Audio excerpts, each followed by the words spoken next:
प्रणाम। नमस्कार सबको। हर हर महादेव। कैसे हैं आप लोग? तो आज का मेरा विषय है संसार परिवर्तनशील है। तो कैसे संसार परिवर्तनशील तो है, पता है आपको कि ये जो अभी तांडव चल रहा है महादेव का, क्यों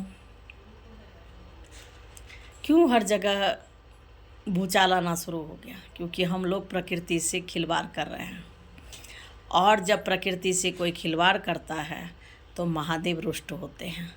अब जब रुष्ट होंगे तो उनको जब गुस्सा आएगा तो तांडव होगा, और यही परिवर्तन है। अब सोच लीजिए कि अब ये जो हम लोग जी रहे हैं, ये जिस स्थिति में हम लोग प्रकृति के साथ छेड़छाड़ कर रहे हैं, तो ये अब बदलाव आने का टाइम आ गया है। कुछ दिन ऐसा होगा कि पीने के लिए पानी नहीं होगा और पूरा जलमग्न रहेगा संसार।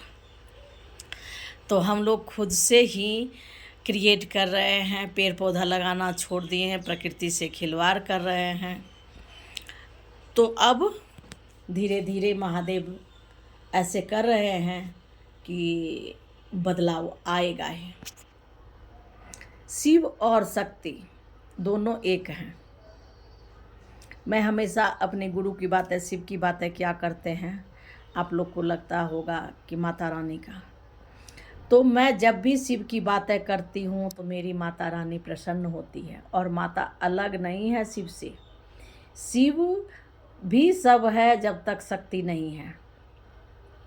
तो शिव और शक्ति से ही संसार चल रहा है। इसको जब हम अलग करना चाहते हैं, मनुष्य अलग करना चाहता है, तब महादेव तांडव करेंगे। अब कहेंगे कैसे मनुष्य अलग कर रहा है शिव और शक्ति को? तो ज्ञान की पद्धति पर आ जाइए, ज्ञान की बात पर। ज्ञान आपके अंदर क्या सोच करता है? तो शिव और शक्ति क्या है? आजकल संसार में देख रहे हैं ना, भगवान पिक्चर देखे हैं ना, तो माता पिता को जब अलग कर दिया जाता है कि किसी ने कहता है 6 महीना आप रखो, तो 6 महीना आप रखो, या फिर मैं माँ को नहीं रख सकता हूँ, मैं पिता को रखूँगा, आप माँ को रखो। ऐसे सब बातें जब बेटा बोलता है, बहू बोलती है, मैं बोलती हूँ, आप बोलते हैं, तो मेरे महादेव को बहुत गुस्सा आता है। उसी का गुस्सा का परिणाम प्रकृति का जो कहते हैं नियम बदल रहा है, परिवर्तन है, ये होगा।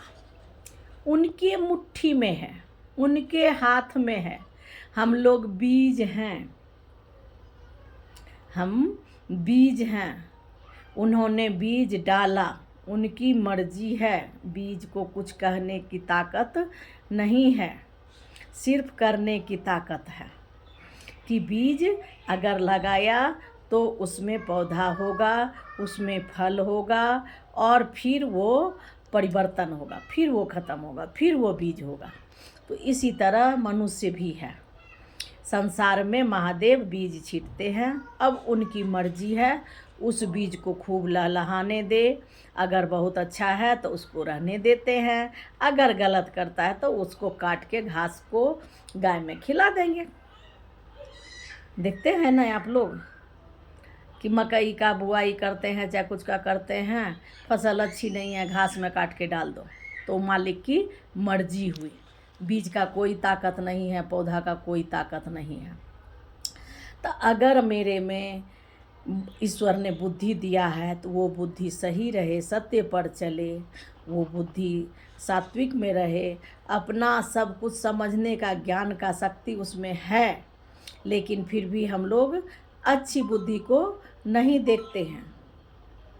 हम बेकार रास्ते पर चलने का कोशिश करते हैं। पैसे कमाना है, संसार में आए हैं, पैसा के बिना कुछ नहीं होता है। लेकिन अगर हम उसी पैसा से किसी को दुख दे देते हैं, किसी से छीन के लेते हैं, किसी को कष्ट देते हैं, तो वो पैसा मेरा कोई काम का नहीं होता है। तो इसलिए किसी को कष्ट ना हो, महादेव यही चाहते हैं। तो संसार परिवर्तनशील है। धर्म से क्या मोक्ष हो सकता है? कहता है धर्म और मोक्ष क्या है? धर्म से लोग कहता है स्वर्ग प्राप्त हो जाएगा, यहाँ ये एकादशी व्रत कर लेंगे, ये कर लेंगे तो सीधे स्वर्ग। स्वर्ग को किसने देखा है?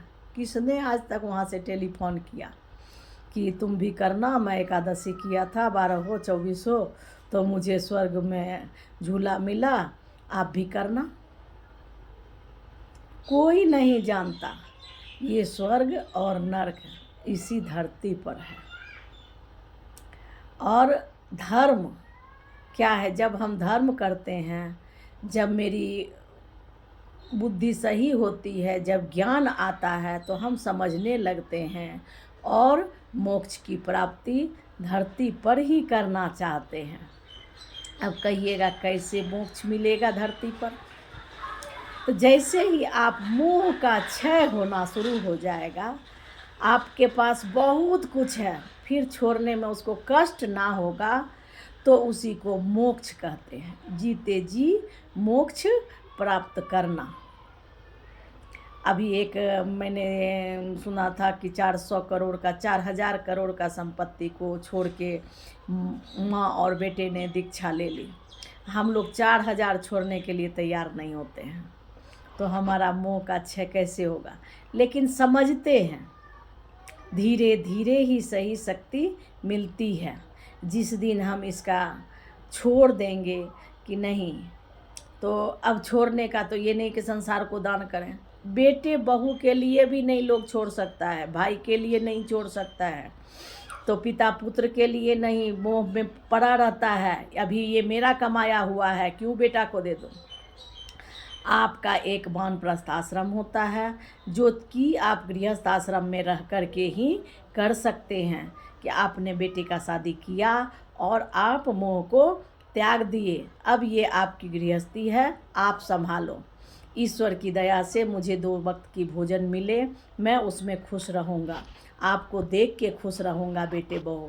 तो आपके नियत में जब आएगा मोह का क्षय करना, तो आप मोक्ष प्राप्त जीते जी कर सकते हैं। तो संसार परिवर्तनशील है, यहाँ धर्म का आचरण करना ही धर्म है।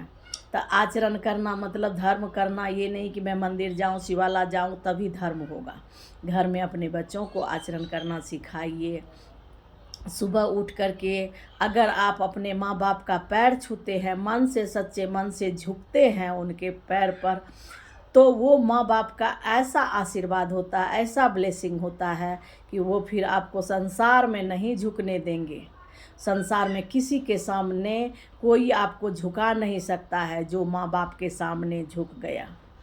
तो यह धर्म है। इसको आप जब कीजिएगा तो आप अपने बच्चे के संस्कार दे रहे हैं। आपके बच्चे भी कल को सीखेंगे, आपके बच्चे भी कल को आपको उसी तरह देखेंगे जिस तरह आप अपने को देख रहे हैं, आप कर रहे हैं। तो ये धर्म घर से ही शुरू होता है। आप संस्कार घर में ही दे सकते हैं। मंदिर पाठशाला वो बना हुआ है संसार के लिए, लेकिन आचरण हम सिखा सकते हैं अपने बच्चों को, माँ सिखा सकते हैं, पिता सिखा सकते हैं, खुद आचरण में आ कर के। जब आप झुकते हैं माँ बाप को तो बहुत खुशी मिलता है और उनके आशीर्वाद सच मानो ऐसा होता है कि फिर वो सच में आपको संसार में कभी झुकने नहीं देगा। ये आप क्रिया करके देखिएगा, आप ये इस पद्धति में आके देखिएगा, आपको इसका परिणाम पता लग जाएगा कि माँ बाप को और कुछ नहीं चाहिए होता है, बस खुशी।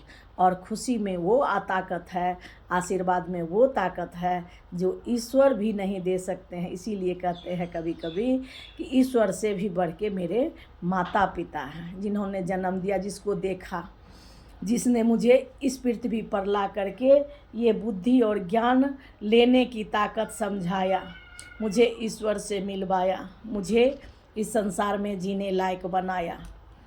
तो इतना कहते हुए मैं आप लोगों से पुनः प्रणाम करती हूँ। मेरा प्रणाम स्वीकार करें। हर हर महादेव। धन्यवाद।